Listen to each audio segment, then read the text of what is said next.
Hello, good evening everyone. Quickly join करो, session join करो। Video audio सब clear है क्या? एक बार कमेंट कर दो बाबू। वीडियो ऑडियो सब कुछ क्लियर है क्या? Good evening Sanjeet, good evening Palak. Video audio सब कुछ क्लियर है? संजीत।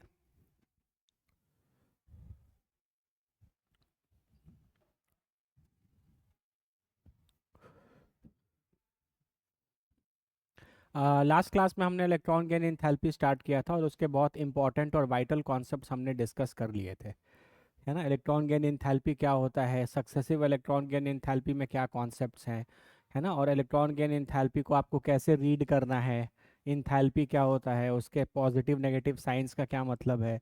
ये सारी चीज़ें बेसिक डिटेल्स हमने कर ली थी।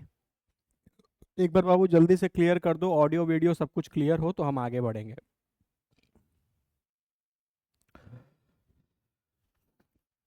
एक बार कमेंट कर दो फटाफट, ऑडियो क्लियर है, वीडियो क्लियर है संजीत। कल प्रॉब्लम आ रहा था आपके तरफ से, आज क्लियर है क्या सारा कुछ? जल्दी कमेंट करो संजीत। ओके, ठीक है। तो आज हम लोग पढ़ेंगे factors affecting electron gain enthalpy. ठीक है, तो पहले फैक्टर्स देखते हैं कौन कौन से फैक्टर्स पर आपका इलेक्ट्रॉन गेन एंथैल्पी डिपेंड करता है, और फिर हम लोग ट्रेंड पढ़ने की कोशिश करेंगे, एक पीरियड में कैसे वैरी करेगा, ग्रुप वाइज कैसे वैरी करेगा, ये सारी चीज़ें। ठीक है,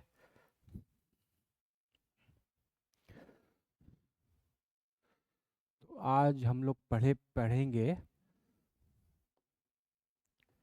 factors affecting delta H E G.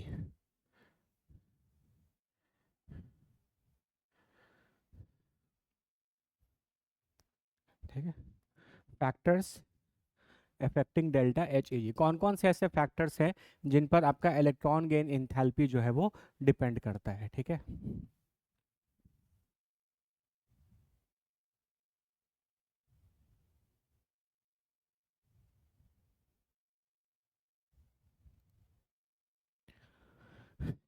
ठीक है, चलो।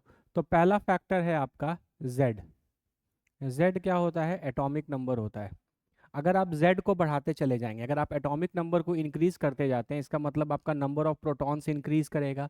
नंबर ऑफ प्रोटॉन इंक्रीज करने से आपका न्यूक्लियस ज़्यादा पॉजिटिवली चार्ज हो जाएगा, और वो बाहर पड़े हुए किसी भी इलेक्ट्रॉन को अट्रैक्ट करके अपने अंदर इंक्लूड कर सकता है। क्या होता है इलेक्ट्रॉन गेन एंथैल्पी में?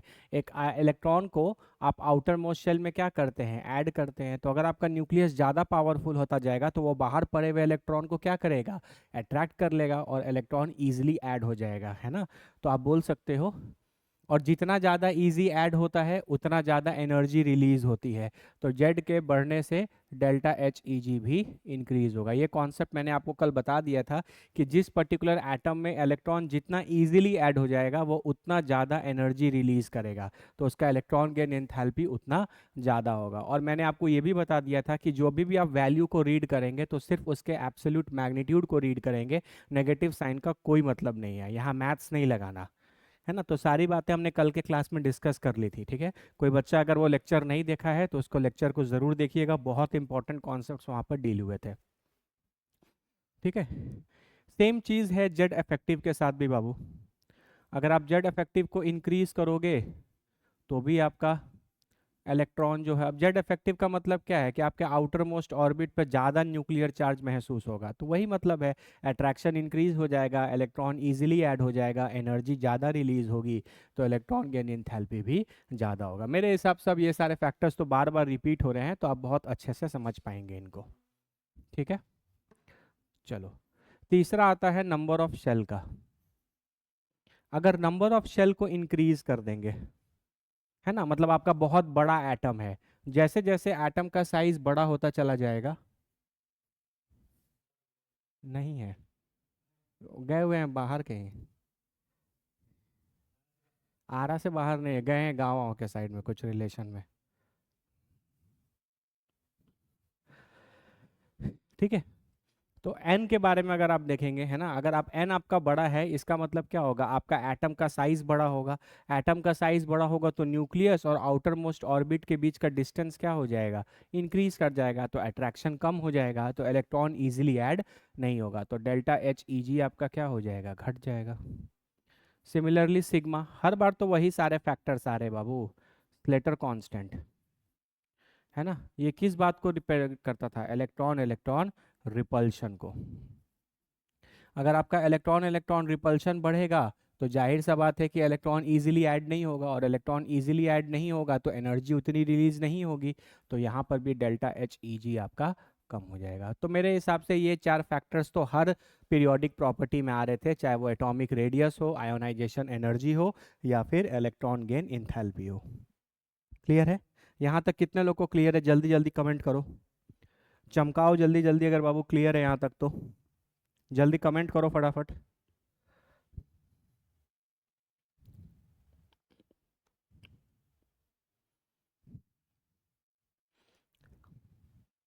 ओके, आज का क्लास समझ में आने के लिए बाबू आपको पिछला लेक्चर समझ में आना चाहिए, ठीक है। अब आता है हाफ फिल्ड या फिर फुल फिल्ड कॉन्फ़िगरेशन के कारण।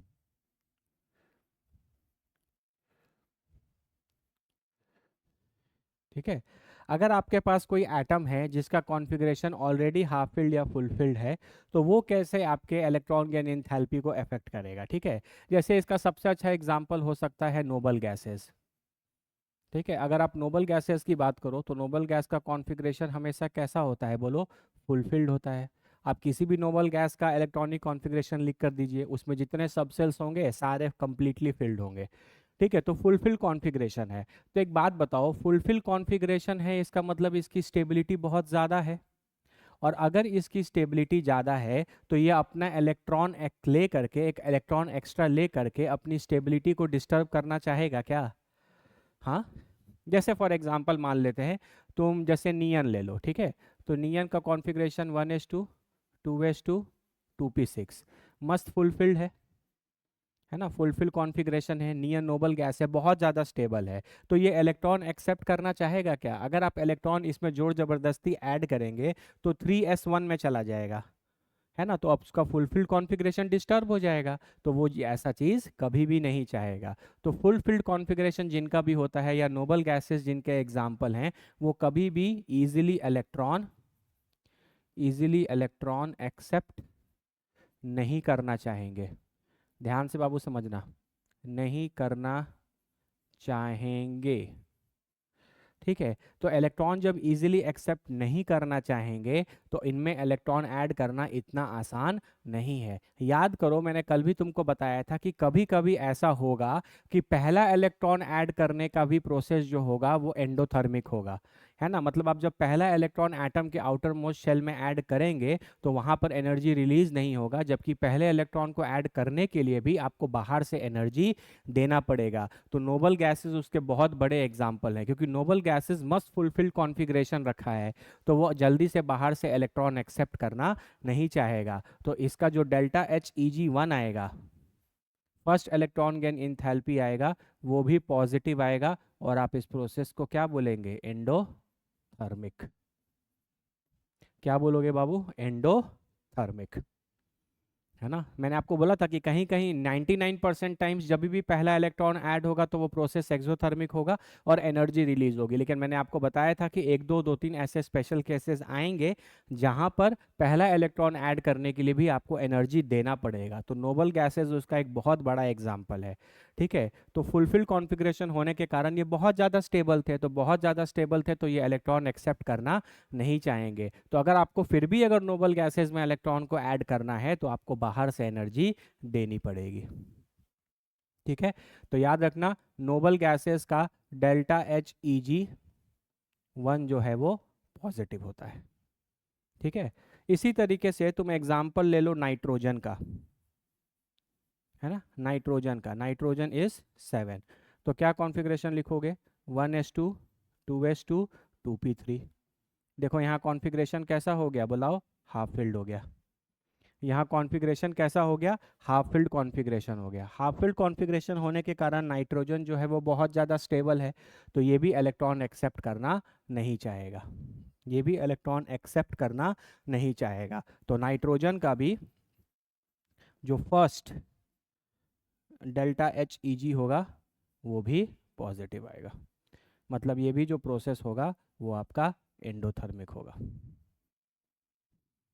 ठीक है, पूरे के पूरे नोबल गैसेस का पहला इलेक्ट्रॉन गेन एंथैल्पी पॉजिटिव होगा और नाइट्रोजन का भी पहला इलेक्ट्रॉन गेन एंथैल्पी जो है वो पॉजिटिव होगा।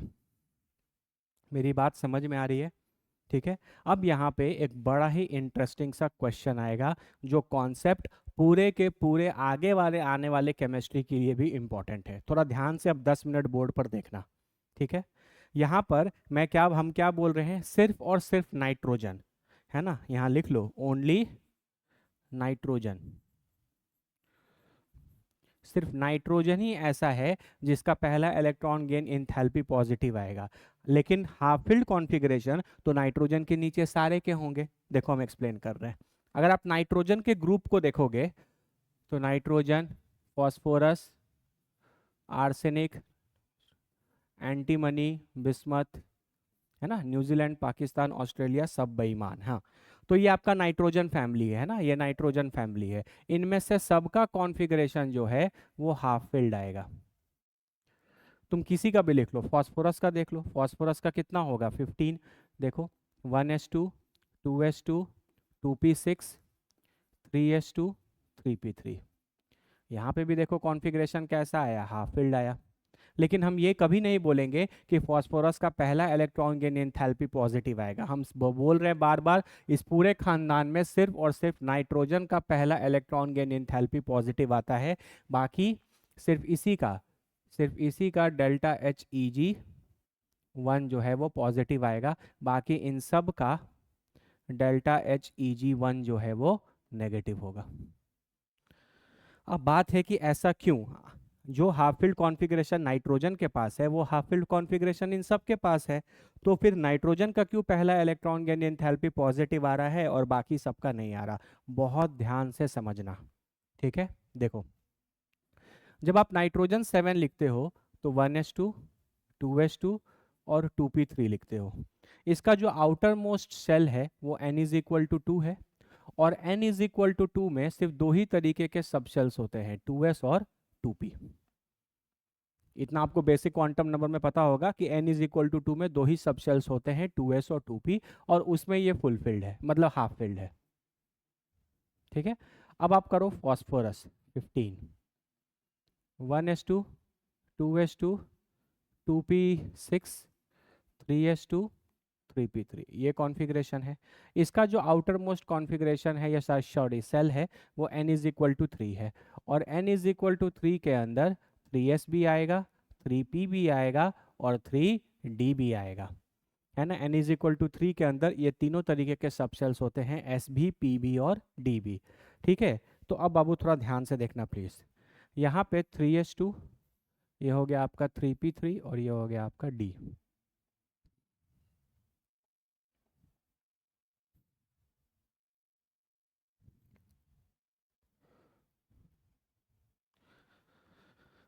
थ्री एस टू पूरा भरा हुआ है, 3p3 में 1 2 3, ये मस्त हाफ फील्ड कॉन्फ़िगरेशन है।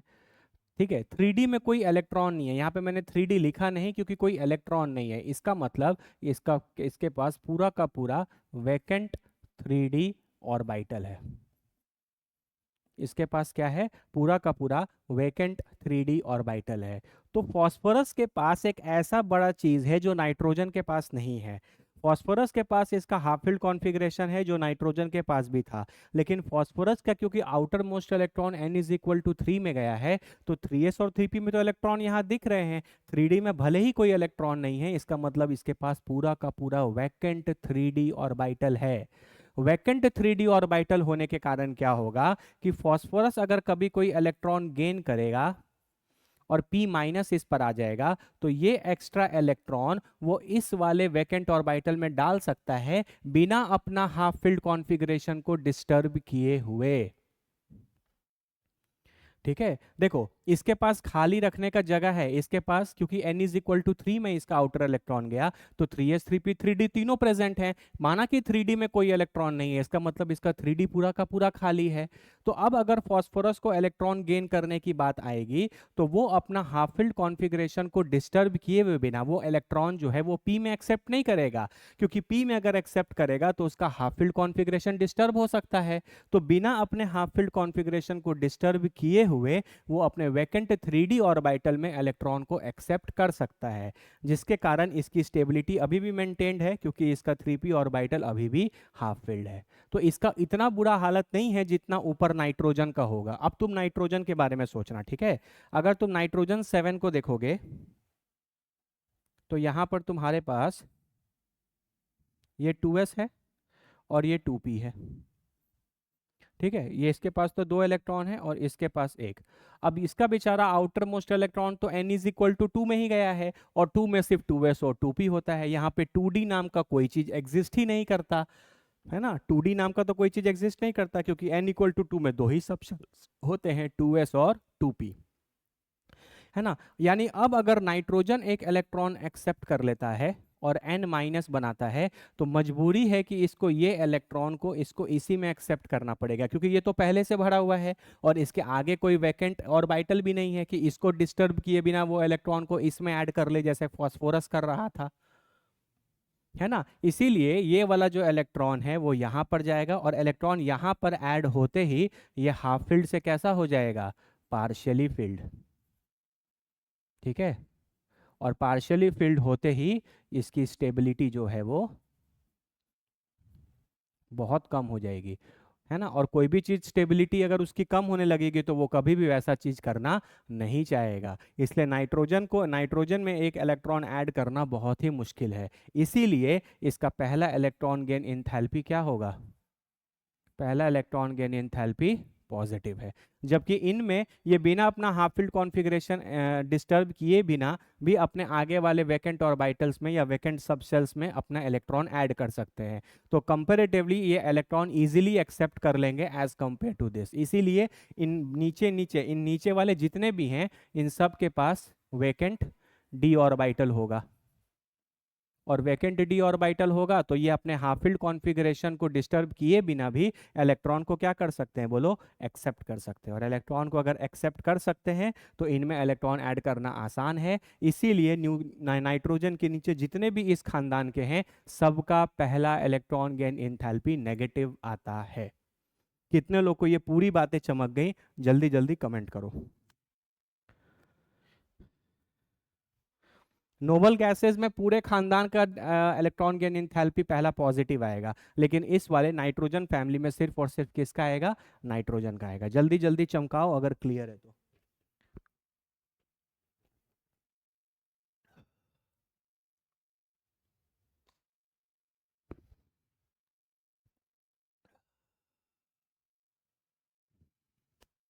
हाँ बाबू, कल का क्लास अगर आप नहीं देखें तो आपको कुछ भी समझ में नहीं आएगा, क्योंकि वहीं पर मैंने इलेक्ट्रॉन गेन एंथैल्पी क्या होता है, इलेक्ट्रॉन गेन एंथैल्पी के बारे में और बहुत सारी बेसिक डिटेल्स हमने कल ही कवर की थी। तो आप कल का लेक्चर देखना ही पड़ेगा, बिना कल का लेक्चर देखे अगर आप देखेंगे तो आपको कुछ भी हवा नहीं लगेगा। देखो बाबू, पढ़ाई ना बहुत सिस्टमेटिक करने का चीज़ है। हम देख रहे हैं बहुत सारे बच्चों को कोर्स ले लिया, सब्सक्रिप्शन ले लिया, लेकिन सिंसियरिटी नाम की चीज़ ही नहीं है। अगर आप क्लास डेली नहीं करोगे ना तो आपका इंटरेस्ट नहीं आएगा कभी पढ़ाई में। आप एक दिन करोगे, 2 दिन नहीं करोगे, फिर चौथे दिन अचानक ज्वाइन कर लोगे तो आपको कहाँ से चीज़ें समझ में नहीं आएंगी। और जब आपको चीज़ें समझ में नहीं आएंगी तो आपको क्लास भी करने का या पढ़ने का भी मन नहीं करेगा, है ना। कंपटीशन की तैयारी बहुत सैक्रिफाइस मांगता है, आपको बहुत सिस्टमैटिक होकर सारा कुछ छोड़कर पढ़ाई पर ध्यान देना पड़ेगा, है ना। तभी आपका रैंक अच्छा आएगा। हम पहले ही बोले थे मेरा मोटिव सिर्फ आपको एग्जाम क्वालिफाई कराना नहीं है, मेरा मोटिव आपको रैंक दिलाना है,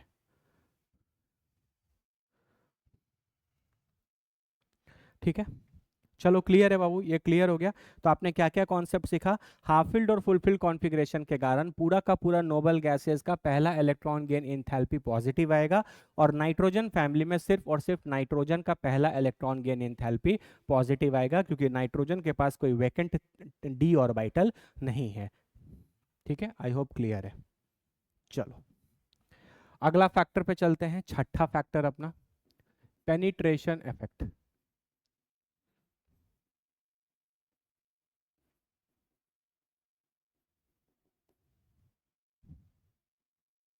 ठीक है, अगर आप ध्यान से देखो और बच्चा आप रेगुलर बाबू क्लास कर रहे हो तो आपको पता चलेगा यहाँ पे भी वही 6 फैक्टर्स आ रहे हैं जो 6 फैक्टर्स आयोनाइजेशन एनर्जी में आए थे। ठीक है, चलो पेनिट्रेशन इफेक्ट में आपको पता है एस का पेनिट्रेशन सबसे अच्छा होता है, फिर डी का, फिर एफ का। इसका मतलब भी होता था क्लोजनेस टुवर्ड्स न्यूक्लियस।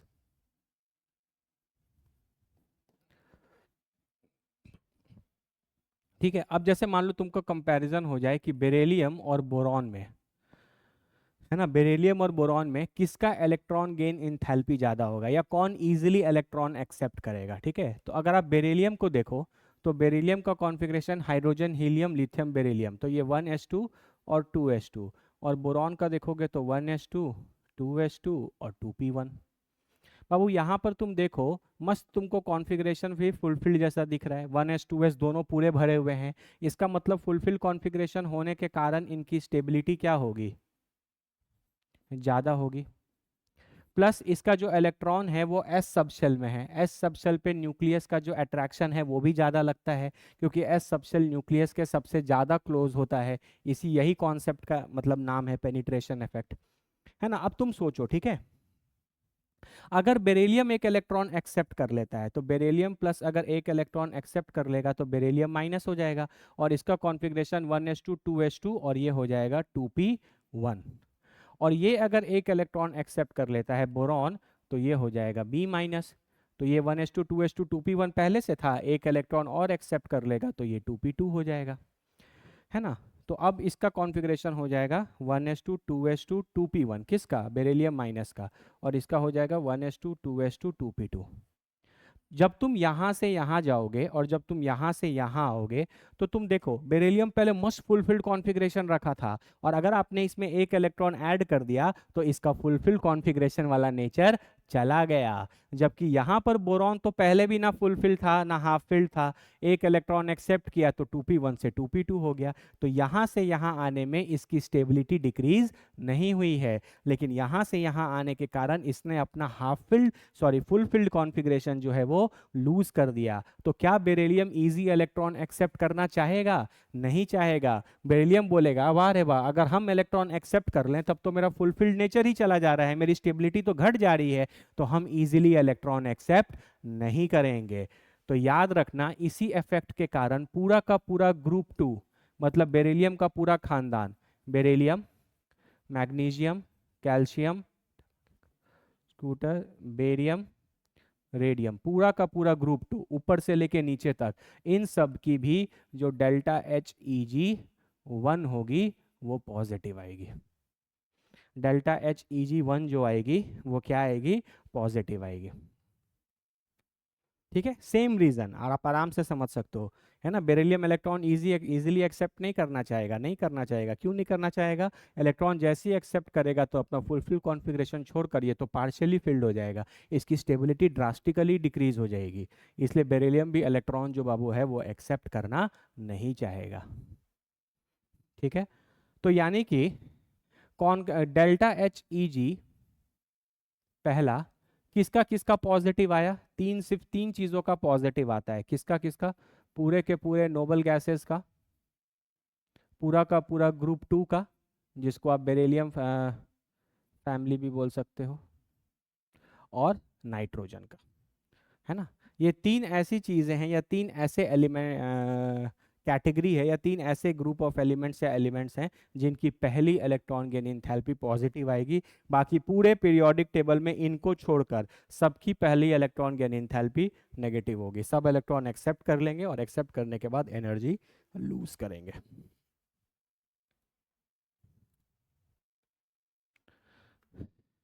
ठीक है, देखो इसमें क्वेश्चंस भी ना इस तरीके से पूछेगा, जैसे पूछेगा विच अमंग द फॉलोइंग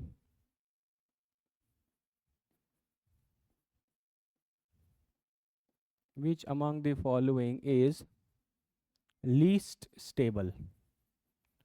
ठीक है, और आपके पास ऑप्शन दे देगा B minus, C minus, beryllium minus, E F minus. ठीक है, B minus, C minus, beryllium minus, F minus. इनमें से कौन सा एनायन जो है या कौन सा स्पीशीज जो है वो सबसे ज़्यादा अनस्टेबल है? तो आप देखोगे कि सब पे नेगेटिव नेगेटिव नेगेटिव चार्ज है। नेगेटिव चार्ज तब आता है जब आप एक इलेक्ट्रॉन एक्सेप्ट करते हैं। इसका मतलब ये कॉन्सेप्ट हो गया किसका? इलेक्ट्रॉन गेन इंथैल्पी का। तो इसका आंसर क्या हो जाएगा? B minus.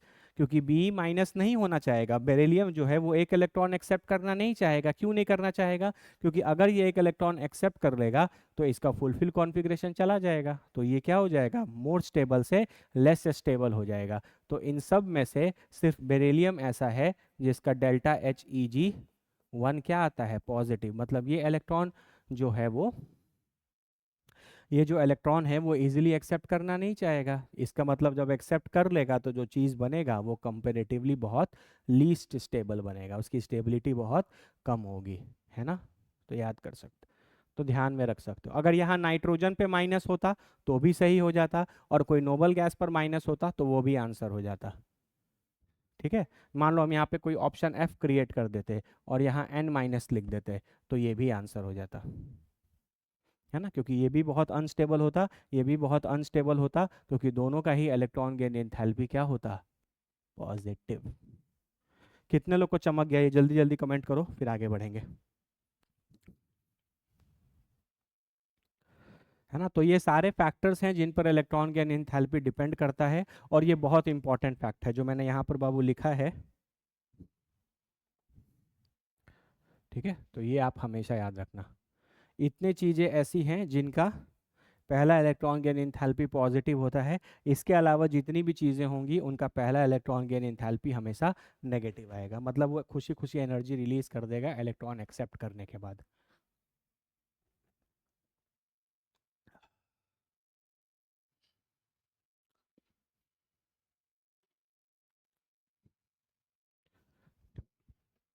चलो,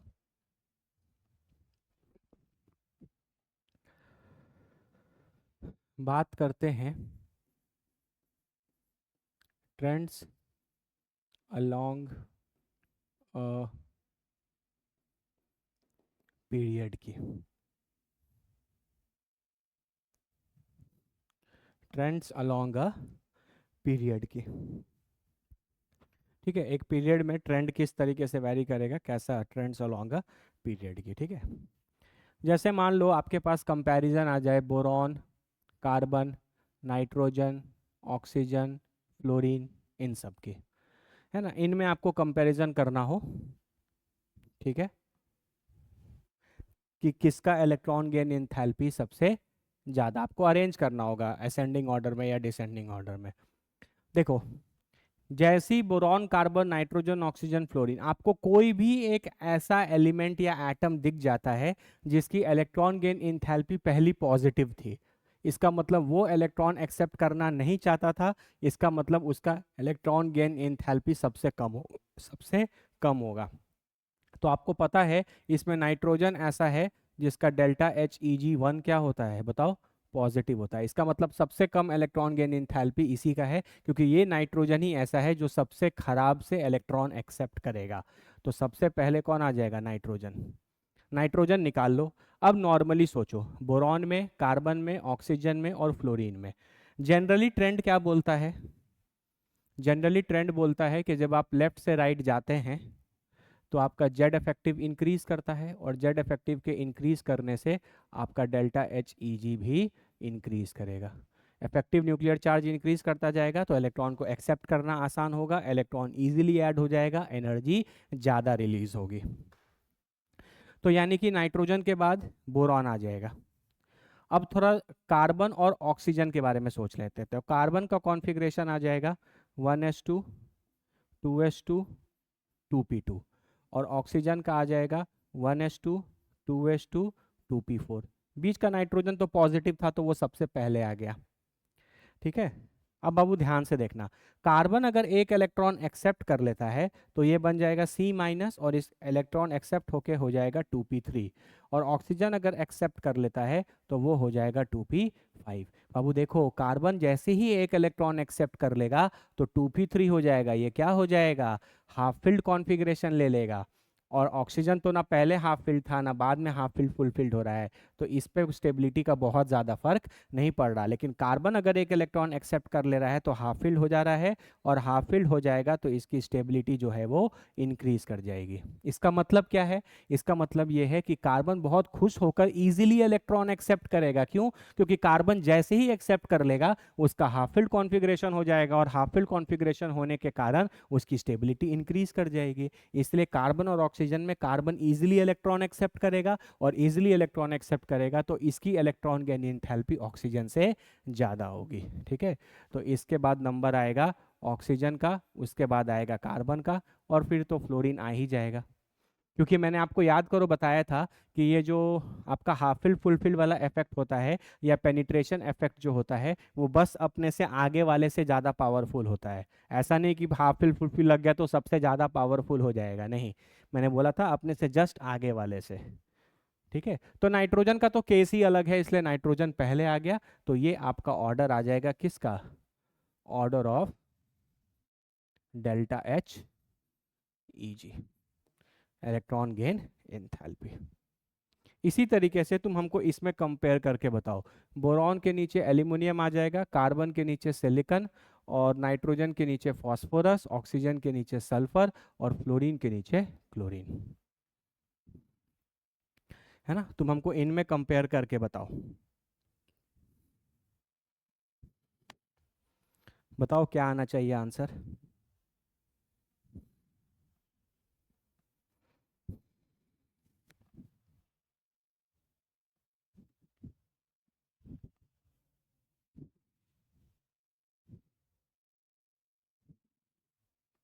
NBCOF।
एक मिनट बाबू, थोड़ा सा मिस्टेक हो गया लगता है।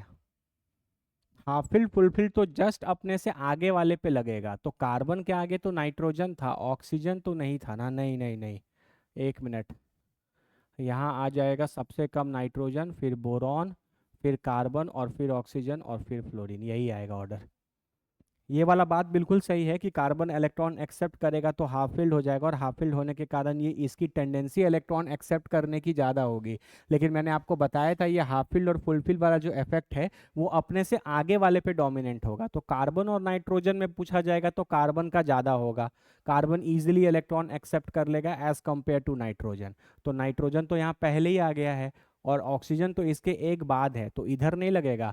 ये हाफ फिल फुल फिल वाला और पेनिट्रेशन वाला इफेक्ट जस्ट अपने से आगे वाले पर लगता है ना, तो ये इससे ज़्यादा होगा, ऑक्सीजन से ज़्यादा नहीं होगा। अब यहाँ जेड इफेक्टिव ही डोमिनेट करेगा, तो यही वाला आंसर होगा। हम बोले थे सही, लेकिन लिखने में गड़बड़ हो गया। ठीक है, चलो इसका बताओ। यहाँ पर नॉर्मल तो ट्रेंड यही बोलेगा बाबू, क्या बोलेगा बताओ। यहाँ से यहाँ जाने पे जेड इफेक्टिव इंक्रीज करेगा, और जेड इफेक्टिव की इंक्रीज करने से डेल्टा एच ई जी भी इंक्रीज करेगा। तो सबसे कम एल्यूमिनियम का होगा, सिलिकॉन का कॉन्फ़िगरेशन अगर तुम देखोगे तो बाबू ये फिर हो जाएगा आपका 3s2 3p2, और फॉस्फोरस हो जाएगा 3s2 3p3। ठीक है, तो फिर सिलिकॉन और फॉस्फोरस में अगर कंपैरिजन होगा तो सिलिकॉन जो है वो इजीली इलेक्ट्रॉन एक्सेप्ट करेगा, इसलिए इलेक्ट्रॉन इजीली एक्सेप्ट करेगा क्योंकि जैसे ही एक इलेक्ट्रॉन एक्सेप्ट कर लेगा ये 3p2 से 3p3 हो जाएगा, तो इसको लगेगा कि जल्दी एक्सेप्ट कर लो, हाफ फिल्ड होना है ना, हाफ फिल्ड कॉन्फ़िगरेशन हो जाएगा, इसीलिए ये इजीली एक्सेप्ट करेगा।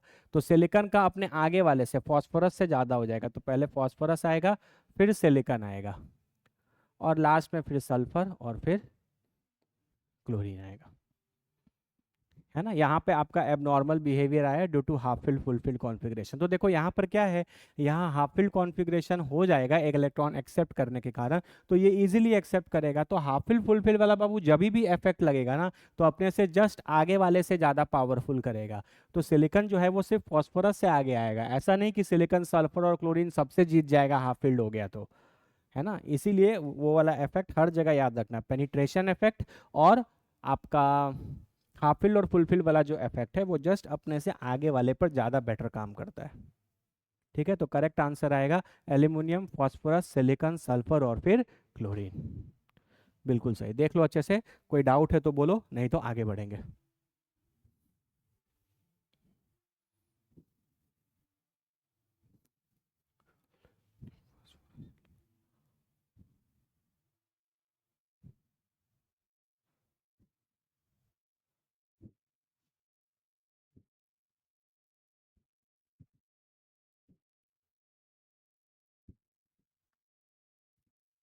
चलो, अब बात करते हैं बाबू ट्रेंड्स इन ग्रुप की। याद रखना बाबू, जो चीज़ें कराई जा रही हैं यही सारी चीज़ें क्वेश्चन में पूछी जाएंगी, गारंटी है। ठीक है, इसलिए जो चीज़ बता रहे हैं उसको बहुत अच्छे से समझो। ट्रेंड्स इन ग्रुप की बात करते हैं, यहाँ एक बहुत इंटरेस्टिंग चीज़ है, फिर आगे आने वाला प्लीज़ 10 मिनट बहुत ध्यान से सुनिए। ठीक है, हम यहाँ पर कुछ पीरियड 2 के एलिमेंट्स ले लेते हैं। ठीक है, जैसे बोरॉन, कार्बन, नाइट्रोजन, ऑक्सीजन और फ्लोरीन, और इनके नीचे आ जाएगा एल्यूमिनियम, सिलिकॉन, फॉस्फोरस, सल्फर और क्लोरीन, है ना। अब हमको कंपैरिजन लेफ्ट टू राइट नहीं करना, अब हमको ग्रुप में कंपैरिजन करना है, मतलब हम ऊपर नीचे में कंपैरिजन करेंगे। मतलब हम ये कंपेयर करना चाहते हैं कि बोरॉन और एल्यूमिनियम में किसकी इलेक्ट्रॉन गेन एंथैल्पी ज़्यादा होगी, कार्बन सिलिकॉन में, नाइट्रोजन फॉस्फोरस में, ऑक्सीजन सल्फर में, और फ्लोरीन और क्लोरीन में। ठीक है, तो जनरली ट्रेंड क्या बोलता है बाबू, ध्यान से सुनना। जनरली ट्रेंड बोलता है कि जब आप ऊपर से नीचे आएंगे तो आपका नंबर ऑफ सेल्स इंक्रीज करेगा, जिसके कारण आपका डेल्टा एच ई जी जो है वो डिक्रीज करना चाहिए। तो आपका ऑर्डर ये आएगा कि बोरॉन और एल्यूमिनियम में बोरॉन का ज़्यादा होगा, क्योंकि ऊपर से नीचे आने में डेल्टा एच ई जी घट रहा है, तो एल्यूमिनियम का कम होगा। लेकिन ऐसा नहीं है, यहाँ पर जनरली वाला चीज़ नहीं हो रहा, यहाँ पर कुछ और चीज़ें हैं जो उससे ज़्यादा डोमिनेंट है। देखो इनऑर्गेनिक में बाबू क्या होता है ना, कई बार बच्चे जो हैं एक्सेप्शन एक्सेप्शन बोलते हैं कि नहीं ये चीज़ क्यों नहीं फॉलो कर रहा है, ये एक्सेप्शन है। एक्सेप्शन नहीं होता, यहाँ पर आपको क्या होता है ना, केमिस्ट्री में कोई रूल अगर बना है तो वो रूल बहुत सारे मॉलिक्यूल्स उसको फॉलो करेंगे, लेकिन अगर कोई नहीं कर रहा है तो आप उसका रीज़न समझने की कोशिश कीजिए कि यहाँ पर नॉर्मल चीज़ें क्यों नहीं फॉलो हो रही, क्योंकि जहाँ पर नॉर्मल चीज़ें फॉलो नहीं हो रही होती वहीं पर कॉम्पिटिशन क्वेश्चन बनाता है ना। इसीलिए आप उसको कॉन्सेप्चुअली समझने की कोशिश कीजिए। तुम देखो हम इतने दिन से तुमको ये सारी चीज़ें पढ़ा रहे हैं, मैंने कहीं पे भी एक्सेप्शन वर्ड कभी नहीं बोला होगा। मैंने आपको बताया होगा कि ये चीज़ें जनरली होती हैं, लेकिन इस जगह ये चीज़ नहीं लगता, तो क्यों नहीं लगता उसका रीज़न मैंने आपको एक्सप्लेन किया है। ठीक है, चलो अब जी, अब देखो एक्चुअल ऑर्डर क्या आता है। एक्चुअली ऑर्डर में हर बार ये हो जाएगा, ऐसा हो जाएगा। होना क्या चाहिए था, उल्टा होना चाहिए था, क्योंकि ऊपर से नीचे आने में घट रहा था, तो aluminium, silicon, phosphorus, sulphur, chlorine की कम होनी चाहिए थे और ऊपर वालों की ज़्यादा होनी चाहिए थे, लेकिन ऑर्डर उल्टा आ गया। नीचे वालों की ही इलेक्ट्रॉन गेन एंथैल्पी ज़्यादा है और ऊपर वालों की कम है। इसका मतलब ये जितने भी थर्ड पीरियड वाले हैं, ये जितने भी थर्ड पीरियड वाले हैं, ये इलेक्ट्रॉन ईजिली एक्सेप्ट करेंगे as compare to as compare to second period, as compare to second period. अब ऐसा क्यों भाई, आइए देखा जाए। कोई भी एक एग्जांपल ले लेते हैं, ठीक है। जैसे एग्जांपल ले लेते हैं बोरॉन का और एल्यूमिनियम का, ठीक है, कार्बन का, सिलिकॉन का, कोई भी एग्जांपल ले लो। ये पीरियड नंबर 2 है और ये पीरियड नंबर 3 के है। ये जितने भी एलिमेंट्स यहाँ पर होंगे, जैसे बोरॉन और एल्यूमिनियम में कंपैरिजन अगर होगा तो बोरॉन का जो साइज है वो स्मॉल होगा, और as compare to boron aluminium का साइज जो है वो, एल्यूमिनियम का जो साइज है वो थोड़ा सा बड़ा होगा, है ना, क्योंकि ऊपर से नीचे आने पे शेल इंक्रीज कर जाता है। इसमें 2 शेल होगा, इसमें 3 शेल होगा, तो एल्यूमिनियम की साइज बड़ा होगा, ठीक है। तो होता क्या है कि जैसे आप छोटा सा बोरॉन ले लें, है ना, ऐसा समझो कि ये छोटा सा बोरॉन है और ये बड़ा सा एल्यूमिनियम है, ये बोरॉन है और एल्यूमिनियम है, ठीक है। और छोटे से बोरॉन पर कितने वैलेंस वैलेंस इलेक्ट्रॉन कितने हैं, वैलेंस इलेक्ट्रॉन, है ना, इसका कॉन्फ़िगरेशन लिखोगे तो इसके पास 3 वैलेंस इलेक्ट्रॉन होगा। तो छोटे से बोरॉन पर 3 वैलेंस इलेक्ट्रॉन है और यहाँ बड़े से एल्यूमिनियम पे 3 वैलेंस इलेक्ट्रॉन है, ठीक है। तो एक कॉन्सेप्ट आता है, मैंने आपको पहले भी पढ़ाया था, इस कॉन्सेप्ट का नाम होता है चार्ज डेंसिटी। और चार्ज डेंसिटी निकलता है किससे, चार्ज डिवाइडेड बाय साइज से। तो यहाँ पर देखो दोनों के पास 3 3 इलेक्ट्रॉन्स हैं, है ना, इसके पास भी 3 इलेक्ट्रॉन है और 3 इलेक्ट्रॉन एल्यूमिनियम के पास भी है, लेकिन बोरॉन का साइज छोटा है। यहाँ पे बोरॉन है उसका साइज छोटा है और एल्यूमिनियम का साइज बड़ा है। तो एक तो 3 3 इलेक्ट्रॉन दोनों में है, तो न्यूमरेटर का तो इफेक्ट दोनों पे सेम है, लेकिन डिनोमिनेटर में बोरॉन का साइज छोटा होने के कारण बोरॉन का चार्ज डेंसिटी, चार्ज डेंसिटी क्या है, ज़्यादा है। ऐसा समझो कि छोटे से, ऐसा समझो कि बोरॉन का घर बहुत छोटा है और उस घर में 3 लोग रह रहे हैं, और एल्यूमिनियम का घर कंपैरेटिवली बड़ा है ना, और बड़ा घर है तो बड़े घर में 3 लोग रह रहे हैं, है ना। तो कहाँ पॉपुलेशन डेंसिटी ज़्यादा होगा, है ना, छोटे से जगह पे 4 लोग रहें और बड़े जगह पे 4 लोग रहें, तो पॉपुलेशन डेंसिटी कहाँ पर ज़्यादा होगा, छोटे जगह पे 4 लोग जहाँ रह रहे हैं। तो इसीलिए बोलते हैं कि यहाँ पर चार्ज डेंसिटी जो है वो बोरॉन का क्या है, ज़्यादा, क्योंकि इसके छोटे से घर में 3 वैलेंस इलेक्ट्रॉन है और यहाँ पर इसके बड़े से घर में 3 वैलेंस इलेक्ट्रॉन है। तो मेन कॉन्सेप्ट ये है कि बोरॉन और एल्यूमिनियम में कंपेयर किया जाए, या कार्बन सिलिकॉन में, या इसके नीचे किसी में भी कंपेयर किया जाएगा, तो सेकंड पीरियड वालों की चार्ज डेंसिटी थर्ड पीरियड वालों से ज़्यादा आएगी। ये कॉन्सेप्ट क्लियर हो गया, पूरे के पूरे सेकंड पीरियड वालों की चार्ज डेंसिटी ज़्यादा होगी as compare to third period वालों की, as compare to third period वालों की। अब इससे क्या होगा, अब इससे क्या होगा हम बताते हैं, देखो।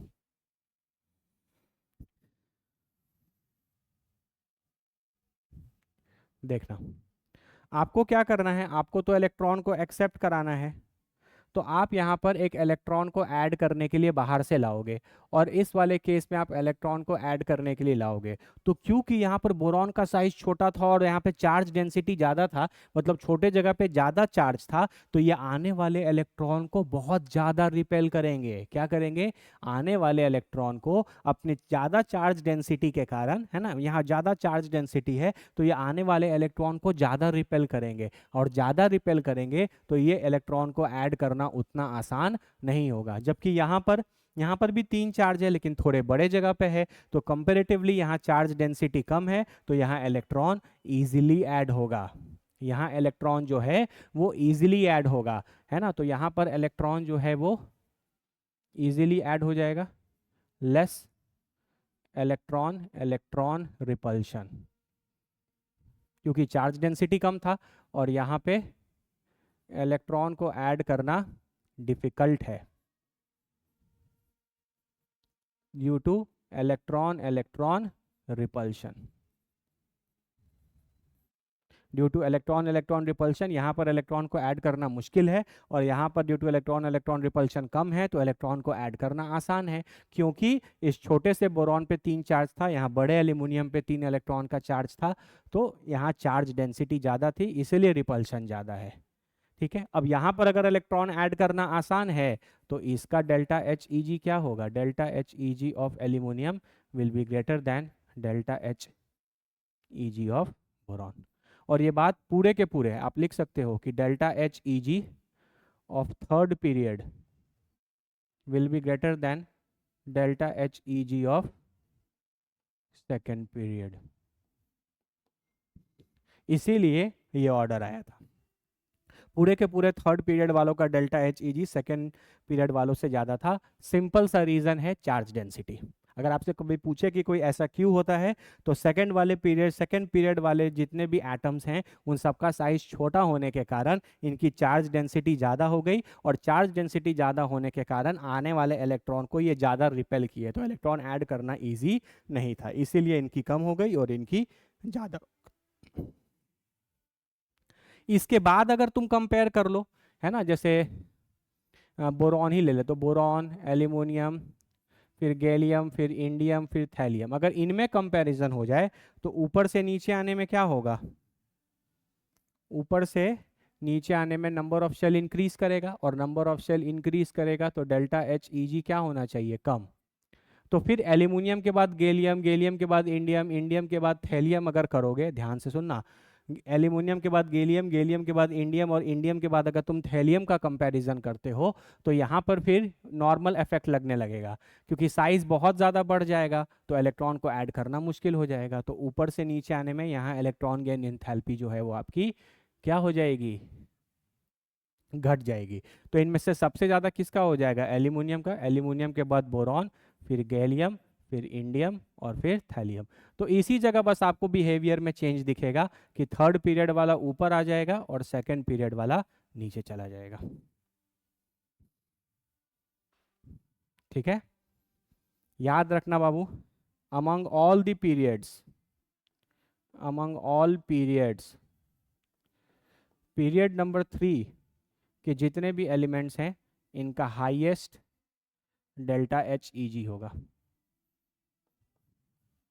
क्योंकि देखो सेकंड से ज्यादा किसका हो गया, थर्ड, है ना, ये सेकंड का था, सेकंड से ज्यादा किसका हो गया, थर्ड, और फिर इसके नीचे आने पे तो ये वाला इफेक्ट लगने लगेगा, नंबर ऑफ शेल के बढ़ने से डेल्टा एच ई जी कम होने लगेगा। तो सेकंड से ज्यादा थर्ड का हुआ, फिर गैलियम का इससे कम ही होगा, फिर इंडियम का गैलियम से कम होने लगेगा, थैलियम का इंडियम से कम होने लगेगा, ये नॉर्मल वाले इफेक्ट के कारण। तो जाहिर सी बात है कि सबसे ज्यादा किसका हुआ, इसी का हुआ मैक्सिमम, है ना। पूरे के पूरे ये जो थर्ड पीरियड वाले हैं इनका मैक्सिमम होता है, सबसे ज़्यादा या सबसे इजीली यही इलेक्ट्रॉन एक्सेप्ट कर लेते हैं, क्योंकि इसके नीचे जितने भी होंगे उनका साइज इतना ज़्यादा बढ़ जाएगा कि वहाँ पे डेल्टा एच ई जी कम ही होने लगेगा, क्योंकि अट्रैक्शन कम हो जाएगा। तो इसीलिए सबसे ज़्यादा डेल्टा एच ई जी अगर किसी का होता है तो थर्ड पीरियड वालों का ही होता है। ठीक है, उसमें भी अगर तुम ध्यान से देखो तो aluminium, silicon, phosphorus, sulphur, chlorine में अगर कंपैरिजन होगा तो वो तो तुम यहाँ पर किए ही थे। देखो यहाँ क्लोरीन का ज़्यादा हो गया, तो याद रख लेना बाबू, chlorine highest delta H E G in periodic table. पूरे के पूरे 118 एलिमेंट में कोई एलिमेंट जिसका इलेक्ट्रॉन गेन एंथैल्पी सबसे ज़्यादा है वो क्लोरीन है। सब क्लोरीन जितना इजीली इलेक्ट्रॉन एक्सेप्ट कर सकता है उतना पूरे पीरियोडिक टेबल का और कोई दूसरा कोई एलिमेंट नहीं कर सकता, इसीलिए इसको बोलते हैं कि इसकी इलेक्ट्रॉन गेन एंथैल्पी सबसे ज़्यादा है। तुम देखो ना सारे पीरियड्स में 2 3 4 5 6 7 सातों पीरियड में 3 वालों का सबसे ज़्यादा हुआ, इसका मतलब इन ये पीरियड नंबर 3 वाले हैं, सातों पीरियड में से सबसे ज्यादा किसका इलेक्ट्रॉन गेन एंथैल्पी है, बोलो, थर्ड पीरियड का है। तो यानी aluminium, silicon, phosphorus, sulphur, chlorine, ये जो भी थर्ड पीरियड वाले हैं इनका ज्यादा है। उसमें से भी क्लोरीन सबसे राइट में है, इसमें से भी क्लोरीन जो है वो सबसे राइट में है, और राइट पे जाने पे जेड इफेक्टिव बढ़ता है, जेड इफेक्टिव के बढ़ने से डेल्टा एच ई जी बढ़ता है, इसलिए क्लोरीन जो है वो सबसे राइट में। क्योंकि इसके आगे तो नोबल गैस आ जाएगा, नोबल गैस तो इलेक्ट्रॉन एक्सेप्ट ही नहीं करना चाहता, उनका तो पॉजिटिव आता है ना। इसलिए क्लोरीन जितना इजीली इलेक्ट्रॉन एक्सेप्ट करता है उतना कोई भी दूसरा एलिमेंट पूरे पीरियोडिक टेबल में नहीं करता। इसलिए याद रखना chlorine has the highest electron gain enthalpy in the periodic table, क्योंकि एक तो ये थर्ड पीरियड का है और थर्ड पीरियड में भी सबसे लास्ट में है, क्योंकि इसके बाद नोबल गैस है, नोबल गैस का तो सबसे घटिया होगा क्योंकि वो इलेक्ट्रॉन एक्सेप्ट ही करना नहीं चाहते, है ना, क्योंकि ये थर्ड पीरियड का है, क्योंकि थर्ड पीरियड का सबसे हाईएस्ट होता है और उसमें भी ये सबसे राइट में है, तो जेड इफेक्टिव इंक्रीज करेगा और इलेक्ट्रॉन को ऐड करना और आसान हो जाएगा।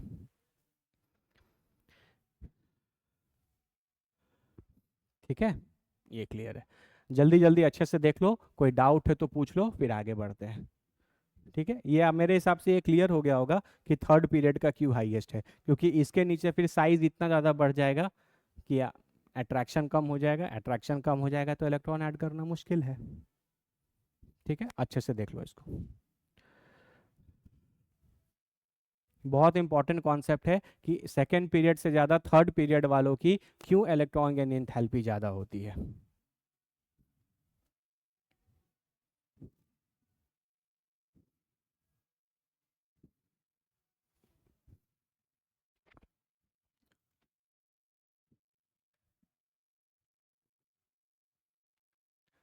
बाबू जो हम बोर्ड पे तुमको पढ़ा दे रहे हैं, यकीन मानो क्वेश्चन इन्हीं में से बनता है। जब हम चैप्टर कंप्लीट करें, तुम पूरा नोट्स अगर आपको अच्छे से आता है, सारी बातें कॉन्सेप्ट्स मैंने आपको जो सिखाई है वो आती हैं, तुम उठाना क्वेश्चन बैंक और बना लेना, एक भी क्वेश्चन ऐसा नहीं होगा जो तुमसे नहीं बनेगा। दो चार नहीं बनेंगे तो हम लोग हैं ना बताने के लिए, मेजॉरिटी बन जाएगा 90% से ऊपर।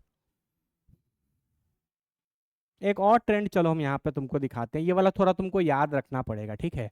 जैसे ऑक्सीजन, सल्फर, सेलेनियम, टेलेनियम और पोलोनियम, इनमें कंपैरिजन होगा। ये भी ग्रुप वाइज है, ये सेकंड पीरियड का है, ये थर्ड पीरियड का है। तो ऑक्सीजन और सल्फर में किसका ज़्यादा होगा? सल्फर का। तो सबसे ज़्यादा सल्फर का होगा। सबसे ज़्यादा किसका होगा? सल्फर का। सल्फर के बाद आ जाएगा सेलेनियम, सेलेनियम के बाद टेलेनियम, टेलेनियम के बाद पोलोनियम और सबसे बाद में चला जाएगा ऑक्सीजन।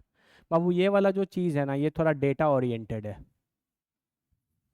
है ना, एक्सपेरिमेंट करके सबका डेल्टा एच ई जी निकाला गया। इतना तो पक्का है कि सल्फर और ऑक्सीजन में सल्फर का ज़्यादा होगा, क्योंकि ऑक्सीजन की चार्ज डेंसिटी ज़्यादा होगी, इलेक्ट्रॉन में रिपल्शन ज़्यादा होगा, तो ऑक्सीजन में इलेक्ट्रॉन इजीली ऐड नहीं हो पाएगा, है ना। थर्ड पीरियड वालों का मैक्सिमम होता है, लेकिन इसका इतना कम हो जाता है कि वो इन सब से पीछे चला जाता है। ये वाला थोड़ा याद रखना, है ना। यहाँ पे हम बता देते हैं, ये सिर्फ कॉन्सेप्ट से नहीं, ये चीज़ें हम एक्सपेरिमेंटल रिजल्ट से भी लिख रहे हैं, है ना बाबू। तो थोड़ा ध्यान रखना कि ऑक्सीजन फैमिली में, ऑक्सीजन वाले ग्रुप में ऑक्सीजन की सबसे मिनिमम डेल्टा एच ई जी होती है। प्लीज याद रखिएगा ये, ठीक है। अपने अपने रेस्पेक्टिव ग्रुप में ऑक्सीजन फैमिली में सबसे कम इलेक्ट्रॉन गेन एंथैल्पी अगर किसी का है तो वो ऑक्सीजन का है। मतलब सबसे ऑक्सीजन जो है वो सबसे खराब से इलेक्ट्रॉन एक्सेप्ट करना चाहेगा। ऑक्सीजन जो है वो सबसे इजीली इलेक्ट्रॉन एक्सेप्ट नहीं करता अपने ग्रुप में, ठीक है।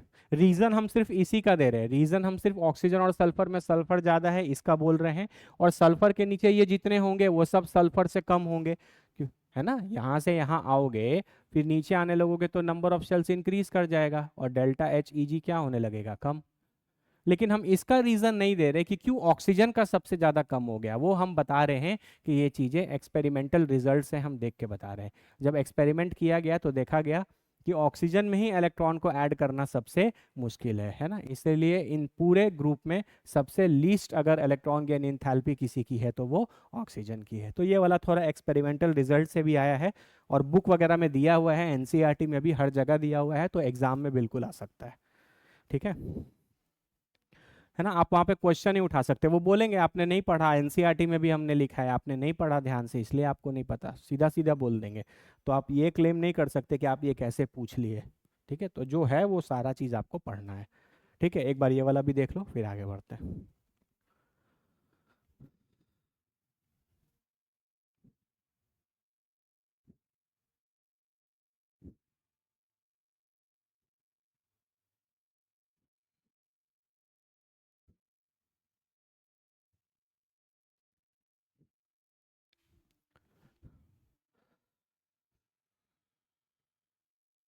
बहुत गर्मी है यार। ऑक्सीजन और सल्फर के साथ एल्यूमिनियम में बोरॉन वाला ही केस होता है। हाँ हाँ हाँ, यहाँ जो ऑक्सीजन सल्फर है वही बोरॉन एल्यूमिनियम है, वही कार्बन सिलिकॉन है। हम लोग ट्रेंड्स इन ग्रुप पढ़ रहे हैं ना, तो मैंने सेकंड पीरियड के सारे लिखे और थर्ड पीरियड के सारे लिखे, तो हम ऊपर नीचे में कंपैरिजन करा रहे हैं। हर जगह हर जगह थर्ड पीरियड वाला जो है वो सेकेंड पीरियड वाले से ज़्यादा इलेक्ट्रॉन गेन एंथैल्पी रखेगा, है ना, स्टार्टिंग में ही लिखा है हर जगह। क्लियर है? चलो बाबू, थोड़ा एक कॉन्सेप्ट समझो, फिर कुछ कॉन्सेप्चुअल क्वेश्चंस करेंगे।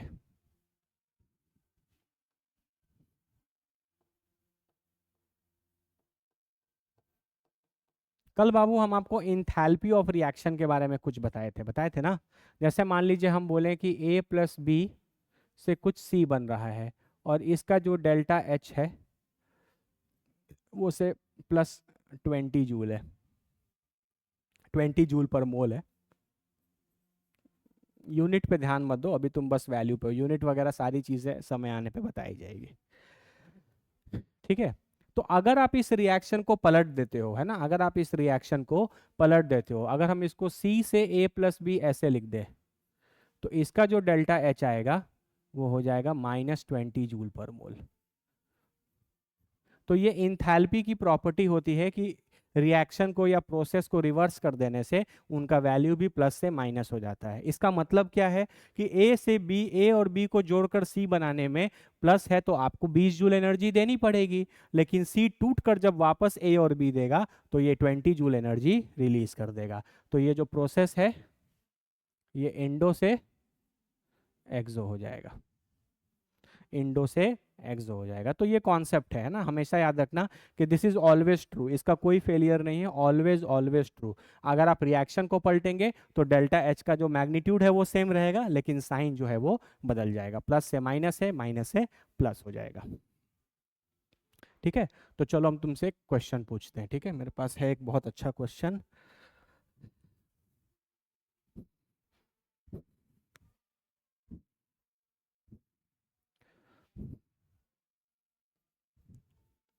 विच of the following reaction is exothermic, ठीक है। पहला, n प्लस एक इलेक्ट्रॉन इज n माइनस। दूसरा, Na से Na प्लस प्लस एक electron. C, O minus plus एक इलेक्ट्रॉन गिव्स O2 माइनस। या डी, ऑल ऑफ दीज।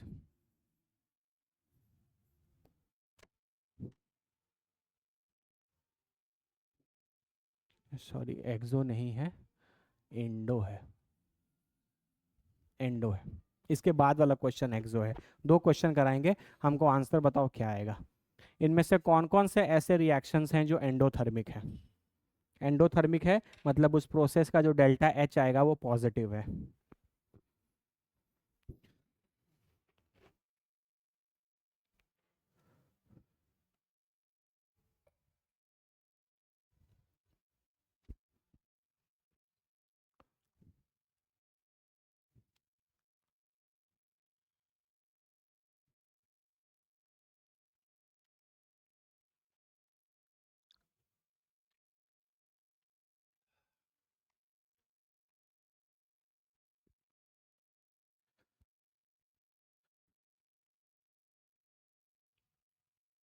बिल्कुल सही, very good, all of these. देखो, नाइट्रोजन एक इलेक्ट्रॉन गेन कर रहा है, अभी हम आपको आज ही पढ़ाए हैं कि नाइट्रोजन का पहला इलेक्ट्रॉन गेन एंथैल्पी पॉजिटिव होता है, इसका मतलब ये एंडो है। Na से एक इलेक्ट्रॉन निकाल रहे हो, ये तो कॉन्सेप्ट आयोनाइजेशन एनर्जी का है, ये तो हमेशा एंडो ही होता है। इलेक्ट्रॉन निकालने के लिए तो आपको हमेशा एनर्जी देनी पड़ेगी। और ध्यान से देखो, O माइनस एक इलेक्ट्रॉन O2 माइनस है, ऑक्सीजन में इलेक्ट्रॉन ऐड करोगे तो पहला इलेक्ट्रॉन गेन एंथैल्पी नेगेटिव आएगा, लेकिन O माइनस में ऐड किया जा रहा है, this is successive delta H Eg। जो भी हमेशा क्या होता है, पॉजिटिव। तो ये भी एंडो, ये भी एंडो और ये भी एंडो, तो करेक्ट आंसर है ऑल ऑफ दीज। मैंने कल डिटेल में एक्सप्लेन किया था कि पहला इलेक्ट्रॉन गेन एंथैल्पी नेगेटिव होता है, उसके बाद जितने भी इलेक्ट्रॉन गेन एंथैल्पीज होंगे वो सारे पॉजिटिव होंगे, क्योंकि इलेक्ट्रॉन ऐड हो जाने के बाद फिर दूसरा इलेक्ट्रॉन जो आ रहा होता है उनके बीच में रिपल्शन ज़्यादा होता है, तो उनको इलेक्ट्रॉन को ऐड करना आसान नहीं है। ठीक है, ऑलरेडी एक्सप्लेन किया था कॉन्सेप्ट। चलो आगे बढ़ते हैं, एक और क्वेश्चन करो। एक दो बाबू बहुत अच्छे अच्छे क्वेश्चंस आएंगे अभी, है ना, थोड़ा ध्यान देखना। अब आपको बताना है विच of the following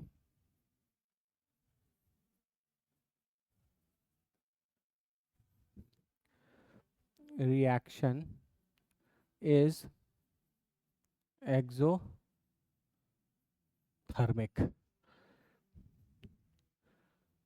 n minus से एक इलेक्ट्रॉन निकाला गया तो n प्लस एक इलेक्ट्रॉन हो गया, एन सी प्लस एक इलेक्ट्रॉन से सी माइनस, बोथ और डी नन। ये क्वेश्चन हम जब देते हैं, हर साल हम ये क्वेश्चन कराते हैं, लेकिन इतना पढ़ाने के बाद भी बच्चे इसमें मिस्टेक करते हैं। देखते हैं इस बार कोई सही बनाता है कि नहीं। ट्राई करो, ट्राई करो। ये वाला क्वेश्चन बताना था कि इनमें से कौन कौन से रिएक्शंस एंडोथर्मिक थे, और ये वाला आपको बताना है इनमें से कौन कौन से रिएक्शंस एक्सोथर्मिक है। ट्राई करो, ट्राई करो, सॉल्व करो इसको।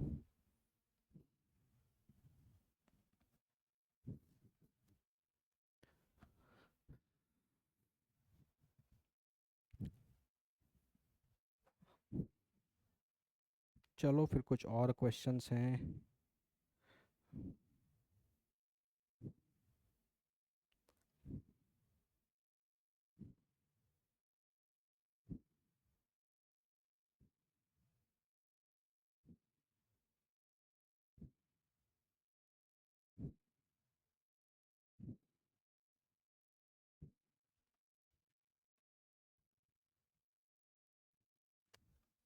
वही मिस्टेक, वही मिस्टेक, वही मिस्टेक आने लगा। देखो, समझा बात को। कार्बन में एक इलेक्ट्रॉन ऐड किया जा रहा है। कार्बन क्या नोबल गैस है? नहीं। कार्बन क्या ग्रुप 2 का है? नहीं। कार्बन क्या नाइट्रोजन है? नहीं। उन तीनों को छोड़कर किसी का भी एंडोथर्मिक नहीं आता, तो बाकी सबके एक्सोथर्मिक ही आएंगे। तो बिल्कुल ये वाला तो एक्सोथर्मिक है, तो बी तो इसका आंसर हो सकता है। अब ए चेक कर लेते हैं, अगर ए भी हुआ तो बोथ, नहीं तो नन तो होगा नहीं, नन तो पहले ही कट गया क्योंकि एक तो हो ही गया। तो अगर ए हुआ तो बोथ, नहीं तो बी आंसर हो जाएगा।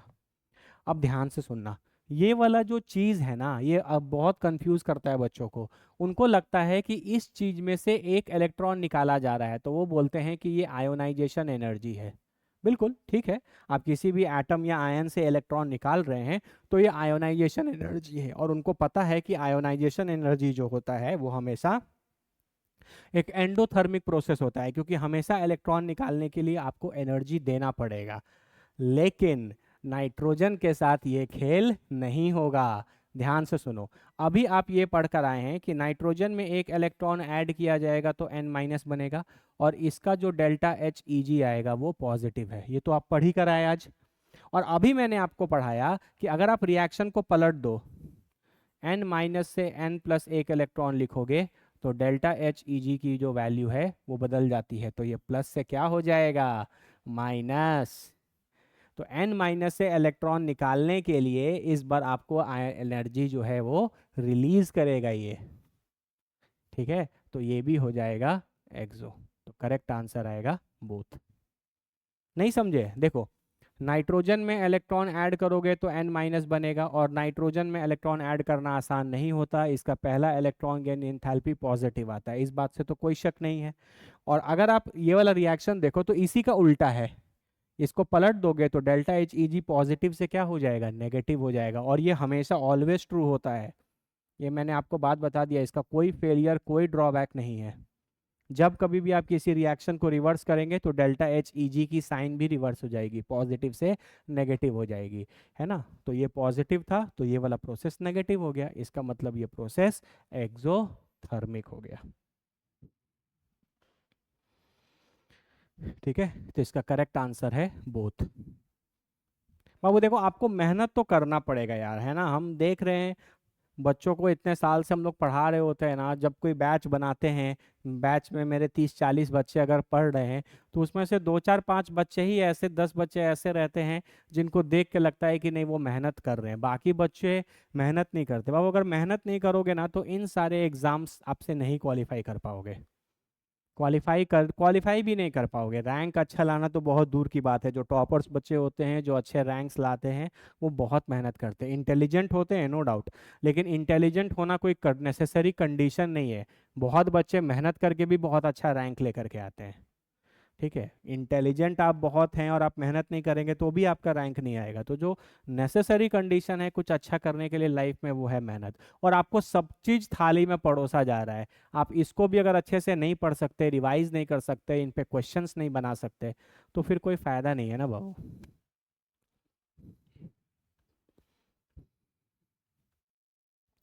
ठीक है, चलो आगे बढ़ते हैं। ये क्वेश्चन मेरा फेवरेट है। Compare ionization energy of F F minus C L and C L minus. ये क्वेश्चन शायद जेई एडवांस में आया भी है, ईयर याद नहीं है, लेकिन ये क्वेश्चन जेई एडवांस में आया है ना। कोई टॉपिक भले इलेक्ट्रॉन गैन एंथैल्पी है, लेकिन यहाँ आपको कंपेयर करना है ionization energy of fluorine, fluorine minus, C L and C L minus. हम तुमको 5 मिनट टाइम दे रहे हैं, अच्छे से इसके बारे में सोचो, वीडियो पॉज करो और सोचो। जब कभी बाबू हम क्वेश्चन दें, प्लीज़ वीडियो पॉज करके अटेम्प्ट किया करो, अटेम्प्ट नहीं करोगे तो फ़ायदा नहीं होगा। हम 5 मिनट तुमको दे रहे हैं, तब तक हम भी थोड़ा पानी वानी पी लेते हैं, आते हैं। तब तक तुम 5 मिनट अच्छे से सोचो इसके बारे में कि तुम इसका क्या आंसर दोगे। ध्यान में रखना, आयोनाइजेशन एनर्जी कंपेयर करना है, इलेक्ट्रॉन गेन इंथैल्पी नहीं। ठीक है, बहुत ही कॉन्सेप्चुअल क्वेश्चन है। हिंट के तौर पर दे देते हैं कि ये जो रिएक्शन को उलटने पलटने वाला है, वो कॉन्सेप्ट यहाँ लगेगा। ठीक है, एक हिंट दिया आपको कि आप उस डायरेक्शन में सोच सकते हो, उससे आपको हेल्प जरूर मिलेगा उस क्वेश्चन को बनाने के लिए। ठीक है, ट्राई करो।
माइक ऑफ था, सॉरी, है ना। तो मेरा कंपैरिजन है कि फ्लोरीन और क्लोरीन में, अभी सब में कंपेयर करेंगे, लेकिन फ्लोरीन और क्लोरीन में किसकी आयोनाइजेशन एनर्जी ज़्यादा होगी। तो ऊपर से नीचे आने पे नंबर ऑफ शेल बढ़ जाता है, नंबर ऑफ शेल के बढ़ जाने से डिस्टेंस बढ़ जाएगी, अट्रैक्शन कम हो जाएगा, इलेक्ट्रॉन निकालना आसान हो जाएगा। तो फ्लोरीन और क्लोरीन में फ्लोरीन की आयोनाइजेशन एनर्जी ज़्यादा होगी। ये आयोनाइजेशन एनर्जी का ट्रेंड है इनमें। गुड। अब तुम हमको बताओ F और F माइनस में किसका ज़्यादा होगा, और Cl और Cl माइनस में किसका ज़्यादा होगा। आपके पास F है और F माइनस है, किसमें से इलेक्ट्रॉन निकालना ज़्यादा आसान है। बाबू देखो, फ्लोरीन के बात करोगे तो यहाँ पर 9 प्रोटॉन्स और 9 इलेक्ट्रॉन्स होंगे, और यहाँ पे 9 प्रोटॉन्स और 10 इलेक्ट्रॉन होंगे। जाहिर सा बात है यहाँ पर रिपल्शन क्या होगा, ज़्यादा होगा, और रिपल्शन ज़्यादा होगा तो इलेक्ट्रॉन जो है वो ईजिली निकल जाएगा। तो F और F माइनस में से F की आयोनाइजेशन एनर्जी ज़्यादा होगी। सिमिलरली यहाँ पे 17 प्रोटॉन और 17 इलेक्ट्रॉन होंगे, और यहाँ 17 प्रोटॉन और 18 इलेक्ट्रॉन होंगे। बाबू देखो, इलेक्ट्रॉन के कम होने से अट्रैक्शन बढ़ता था, 17 प्रोटॉन और 16 इलेक्ट्रॉन हो जाते तो 17 प्रोटॉन 16 इलेक्ट्रॉन को और ज़्यादा फोर्स से खींचते, लेकिन इलेक्ट्रॉन के बढ़ जाने से रिपल्शन बढ़ता है ना। यहाँ पे भी फिर आप बोलोगे कि रिपल्शन जो है वो इंक्रीज कर गया, तो Cl और Cl माइनस में से Cl की आयोनाइजेशन एनर्जी ज़्यादा हो गई। तो इन चार में जिनमें आपको कंपैरिजन करना है, इसमें आपको कुछ कुछ ट्रेंड तो पता चल गया होगा कि फ्लोरीन और क्लोरीन में फ्लोरीन की ज़्यादा होगी, F और F माइनस में F की ज़्यादा होगी, Cl और Cl माइनस में Cl की ज़्यादा होगी। अब जो एक चीज़ बचा कंपेयर करने के लिए, वो बचा F माइनस और Cl माइनस में। अगर F माइनस और Cl माइनस में पता चल गया कि इन दोनों में कौन आगे ज़्यादा या कम होगा, तो काम बन जाएगा। ठीक है, आओ अब इस चीज़ को समझते हैं बहुत ध्यान से। ये सारे कॉन्सेप्ट्स तो बहुत इजी हैं, एकदम आयोनाइजेशन एनर्जी के कॉन्सेप्ट से मैंने लगा लिया। ठीक है, अब यहाँ देखना, comparison between F minus and Cl minus है। ठीक है, तो अगर हम F को देखें तो हमको क्या देखना है, F माइनस की आयोनाइजेशन एनर्जी देखनी है। ठीक है, तो F माइनस की आयोनाइजेशन एनर्जी से क्या होगा, F बनेगा, सॉरी, और एक इलेक्ट्रॉन निकल जाएगा। आयनाइजेशन एनर्जी का मतलब क्या होता है, इलेक्ट्रॉन को निकालना। तो आप इसको क्या बोलोगे यहाँ से, ionization energy of F minus. इसी रिएक्शन को अगर हम पलट कर लिख दें तो F प्लस एक इलेक्ट्रॉन से F माइनस बनेगा, तो ये हो जाएगा डेल्टा HEG ऑफ फ्लोरीन। देखो बहुत ध्यान से, F माइनस से तुमको क्या कंपेयर करना है, F माइनस का आयोनाइजेशन एनर्जी। F माइनस का आयोनाइजेशन एनर्जी का मतलब F माइनस से इलेक्ट्रॉन तुम निकाल रहे हो, तो F माइनस से इलेक्ट्रॉन निकला, ये हो गया। इसी चीज़ को पलट दोगे तो ये फ्लोरीन की इलेक्ट्रॉन गेन एंथैल्पी होगी, क्योंकि फ्लोरीन में तुम इलेक्ट्रॉन ऐड कर रहे हो। और इस वाले कॉन्सेप्ट से मैंने बताया था कि इसकी और इसकी मैग्नीट्यूड क्या होगी, सेम, बस साइन इनका क्या हो जाएगा, ऑपोजिट। साइन इनका क्या हो जाएगा, ऑपोजिट। मतलब तुम बोल सकते हो कि modulus of ionization energy of F minus will be equal to modulus of delta HEG of fluorine. ये स्टेटमेंट बिल्कुल सही है। ठीक है, चलो इसी तरीके से हम लोग क्लोरीन को देखते हैं। Cl माइनस का आयोनाइजेशन एनर्जी मतलब Cl होगा, इसको आप बोलोगे ionization energy of Cl minus, क्योंकि Cl माइनस से आप इलेक्ट्रॉन निकाल रहे हैं। इसी को पलट के लिखो, ये हो जाएगा Cl माइनस, इसको आप बोलोगे electron gain enthalpy of chlorine. और क्योंकि ये दोनों एक दूसरे के बस उलट पलट के रिएक्शन लिखे गए हैं, तो मैग्नीट्यूड इसका और इसका बराबर होगा। तो ionization energy of Cl minus will be equal to electron gain enthalpy of chlorine. ठीक है, समझ में आ रहा है। अब बाबू ध्यान से सुनना, ionization energy of Cl minus जो है वो electron gain enthalpy of chlorine के बराबर है, और मैंने अभी आपको बताया था कि पूरे पीरियोडिक टेबल में ये हाईएस्ट होता है। क्लोरीन से ज़्यादा इलेक्ट्रॉन गेन एंथैल्पी किसी भी एलिमेंट का पूरे पीरियोडिक टेबल में नहीं होता। Chlorine has the highest electron gain enthalpy. इसका मतलब इसका ये वाला वैल्यू बहुत बड़ा होगा। इसका मतलब Cl माइनस का आयोनाइजेशन एनर्जी भी ज़्यादा होगा क्योंकि वो इसी के बराबर है। यहाँ पर electron gain enthalpy of fluorine और आयोनाइजेशन एनर्जी और F माइनस रिलेटेड है। तो ionization of energy of F minus electron gain enthalpy of fluorine के बराबर होगा। अगर तुम electron gain enthalpy of fluorine को देखो और यहाँ पर electron gain enthalpy of chlorine को देखो तो फ्लोरीन और क्लोरीन में किसका ज़्यादा होगा? क्लोरीन का ज़्यादा होगा। इसका मतलब ये इसके बराबर है और ये इसके बराबर है। तो हम यहाँ पे कंपेयर कर सकते हैं कि ionisation energy of Cl minus will be greater than ionisation energy of F minus. देखो, ionisation energy of F minus electron gain enthalpy of fluorine के बराबर है और ionisation energy of Cl minus electron gain enthalpy of chlorine के बराबर है। तो chlorine का इलेक्ट्रॉन गेन एंथैल्पी फ्लोरीन से तो ज़्यादा ही होता है। इसका मतलब ionization energy of Cl minus भी ज़्यादा होगा किसके? Ionization energy of F minus से, है ना। A B के बराबर है और C D के बराबर है ना। लेकिन जो D है वो B से बड़ा है। इसका मतलब C भी A से बड़ा होगा, इससे बड़ा होगा, है ना। कॉमन सेंस से अच्छे से सोच लो कि क्या ये जो बात हम लिखे हैं ये सही है। बस आंसर बन गया। अब तुमने क्या क्या देखा? फ्लोरीन और क्लोरीन में फ्लोरीन बड़ा था, F का ज़्यादा था F माइनस से, Cl का ज़्यादा था Cl माइनस से और Cl माइनस का ज़्यादा है F माइनस से। तो क्या ऑर्डर आना चाहिए? सबसे ज़्यादा किसका हुआ? फ्लोरीन का क्लोरीन से ज़्यादा है, क्लोरीन का क्लोरीन माइनस से ज़्यादा है, क्लोरीन माइनस का F माइनस से ज़्यादा है। तो ऑर्डर क्या आएगा? सबसे ज़्यादा हो गया किसका? फ्लोरीन का। उसके बाद किसका हो गया? Cl का। फिर हो गया Cl माइनस का और फिर हो गया F माइनस का। चेक कर लो। फ्लोरीन का देखो, फ्लोरीन का क्लोरीन से भी ज़्यादा है और क्लोरीन का क्लोरीन माइनस से ज़्यादा है, तो फ्लोरीन भी क्लोरीन माइनस से ज़्यादा हो गया और क्लोरीन माइनस F माइनस से भी ज़्यादा है, तो फ्लोरीन F माइनस से भी ज़्यादा हो गया। तो फ्लोरीन सबसे ज़्यादा हो गया। फ्लोरीन के बाद किसका नंबर आएगा? क्लोरीन का, क्योंकि क्लोरीन क्लोरीन माइनस से भी ज़्यादा है और क्लोरीन माइनस F माइनस से भी ज़्यादा है। तो क्लोरीन क्लोरीन माइनस से भी ज़्यादा है और F माइनस से भी ज़्यादा है, तो फिर क्लोरीन आ गया। फिर तो Cl माइनस F माइनस से ज़्यादा है ही, तो सबसे कम ये हो गया। It very very important question. इस क्वेश्चन को आप अगर वीडियो देख रहे हैं तो वीडियो को पॉज करने के बाद, एक बार सीखने के बाद तुरंत अपने रफ कॉपी में एक बार ट्राई करिए, तब आपको ये क्वेश्चन समझ में आएगा। ये क्वेश्चन इतना अच्छा है। शायद ये क्वेश्चन एडवांस में आया हुआ है, ईयर बाबू हमको याद नहीं है, लेकिन ये क्वेश्चन हमको पर्सनली बहुत पसंद है इस चैप्टर में। ठीक है, बहुत अच्छे से आपके सारे कॉन्सेप्ट्स को ये रिलेट करता है। ठीक है, अच्छे से एक बार देख लो। कोई डाउट है तो फिर पूछ लो, नहीं तो हम लोग आगे बढ़ेंगे। Note it down.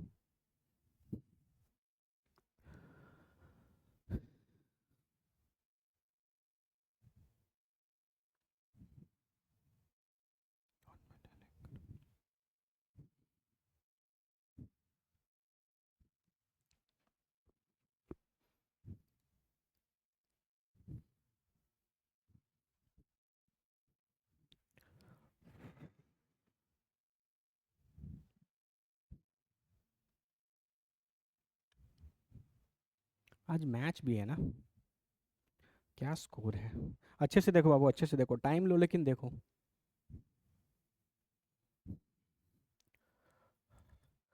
Mumbai Indians 10 over 80 for 3।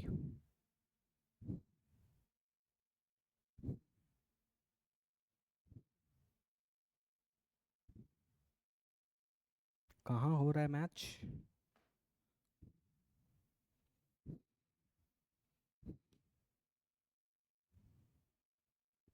Wankhede में। चलो वेरी गुड, क्लियर है। अब आ जाओ, ठीक है। तो आपने पूरा तरीके से ट्रेंड्स वगैरह भी देख लिया कि क्या क्या ट्रेंड्स हैं, जो नॉर्मल ट्रेंड्स से क्वेश्चंस आते हैं वो सारी चीज़ें मैंने आपको एक्सप्लेन कर दी। अब थोड़ा यहाँ पर देखना कुछ बातें। जैसे हम लोग जब आयोनाइजेशन एनर्जी के बारे में पढ़े थे तो हमने आयोनाइजेशन एनर्जी को रिलेट किया था मेटालिक कैरेक्टर से। ठीक है, तो हम लोग यहाँ इलेक्ट्रॉन गेन एंथैल्पी को किससे रिलेट कर सकते हैं? Non metallic character.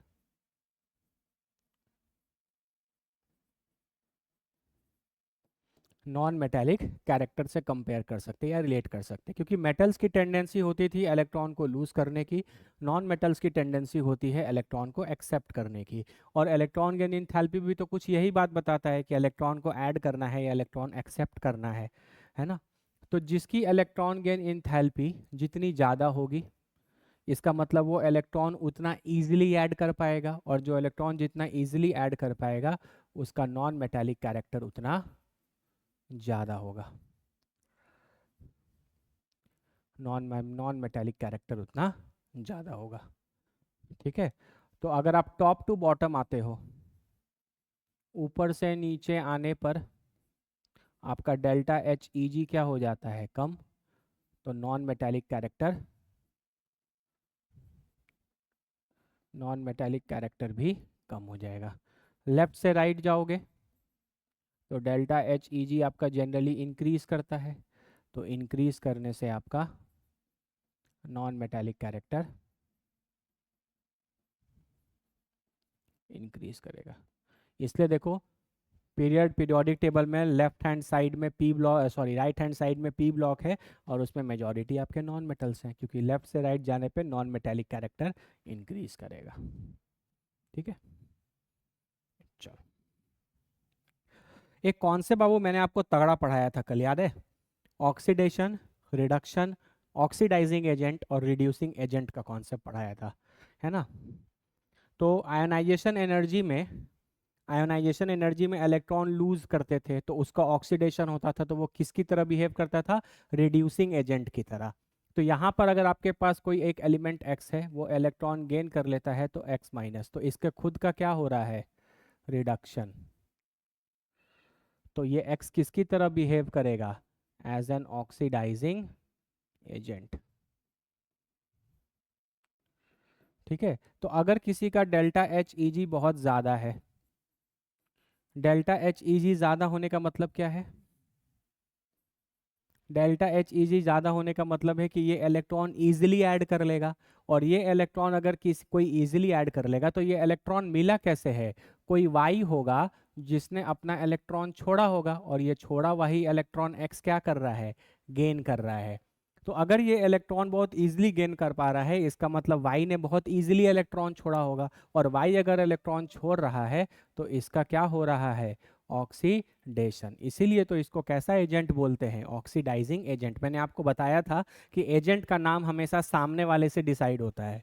तो ये खुद रिड्यूस हो रहा है, लेकिन ये रिड्यूस क्यों हो पा रहा है, क्योंकि ये इलेक्ट्रॉन छोड़ रहा है, तो इसका छोड़ा हुआ ही इलेक्ट्रॉन वो मान लो कि ऐसा एक्सेप्ट कर रहा है।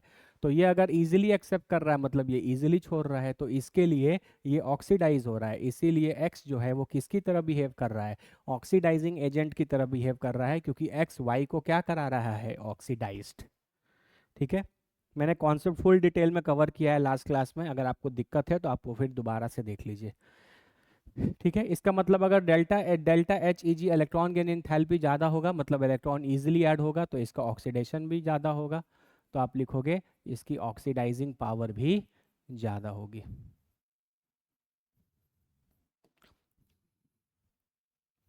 इसकी ऑक्सीडाइजिंग पावर भी ज़्यादा होगी। ठीक है, जैसे आयोनाइजेशन एनर्जी ज़्यादा होता था तो क्या इलेक्ट्रॉन बहुत मुश्किल से निकलता था, तो उसका रिड्यूसिंग पावर कम होता था। लेकिन यहाँ अगर इलेक्ट्रॉन गेन इंथैल्पी ज़्यादा है, इसका मतलब इलेक्ट्रॉन इजीली ऐड हो रहा है, इजीली ऐड हो रहा है, इसका मतलब ये इजीली इलेक्ट्रॉन लूज कर दे रहा है, इसका मतलब इसका ऑक्सीडेशन करना आसान है, तो इसकी ऑक्सीडाइजिंग पावर भी ज़्यादा होगी। वो बहुत ध्यान से ये कॉन्सेप्ट आपको पूरे केमिस्ट्री के लिए बहुत इंपॉर्टेंट है, कि जिसका रिडक्शन होता है वो ऑक्सीडाइजिंग एजेंट की तरह बिहेव करता है, और जिसका ऑक्सीडेशन होता है वो रिड्यूसिंग एजेंट की तरह बिहेव करता है। ठीक है,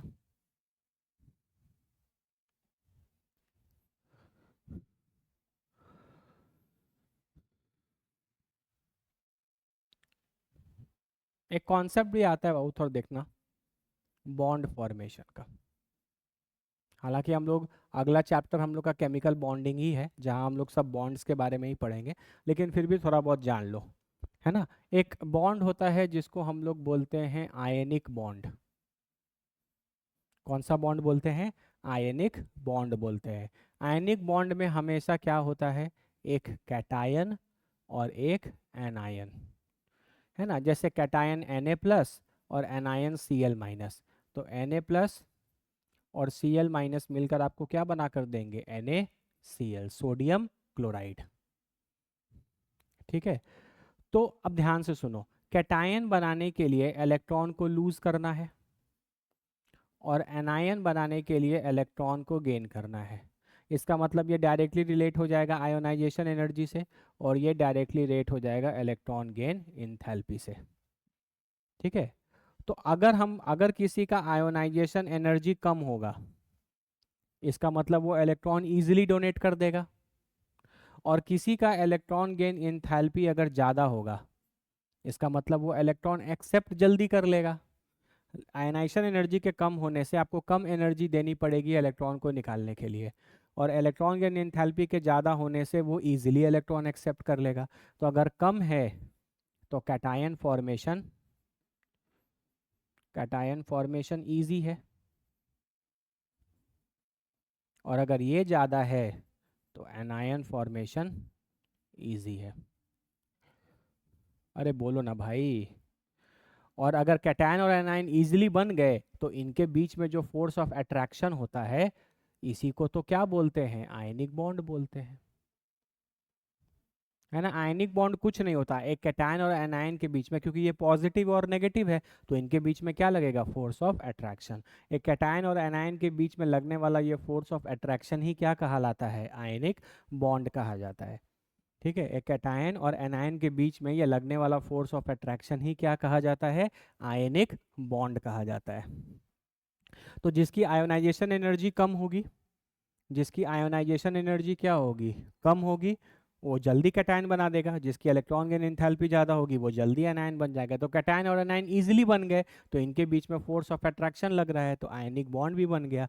तो आप ये बोल सकते हो कि low ionisation energy and high electron gain enthalpy favours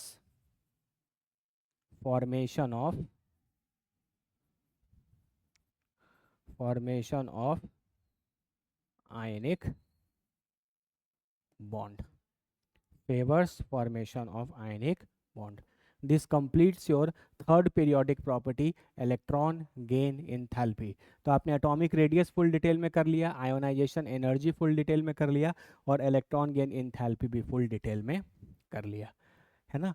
तो नेक्स्ट क्लास में मोस्टली कल हम लोग इलेक्ट्रोनेगेटिविटी स्टार्ट करेंगे, जिसके हिसाब से ये चैप्टर कंप्लीट हो जाएगा, है ना। इलेक्ट्रोनेगेटिविटी लास्ट पीरियोडिक प्रॉपर्टी बचा है, उसको भी बड़े अच्छे से समझेंगे, है ना। उसके भी कॉन्सेप्ट्स बड़े अच्छे हैं और आगे आने वाले केमिस्ट्री में यूज़ होते रहेंगे, तो उसको अच्छे से समझ लेंगे और उसके साथ आपका पीरियोडिक टेबल कंप्लीट हो जाएगा।